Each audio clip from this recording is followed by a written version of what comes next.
Hello, in this video I will be showing you how to create privacy policy on Shopify store. The first thing you need to do is go down to the bottom left hand corner right where you see settings. Then you are going to scroll down until you see policies in the bottom left hand corner. You are going to tap on that.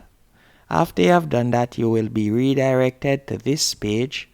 And from here, all you have to do is simply scroll down, and right where you see privacy policy, you are going to tap on create from template, and you can see it right here.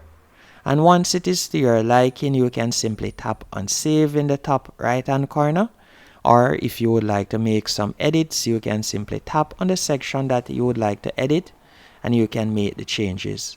Once you have saved it, it will automatically be linked in the footer of your checkout, as you can see right here. And you can also add the page to your online store menu if you want.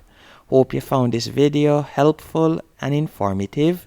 If you did, be sure to hit the like button and subscribe.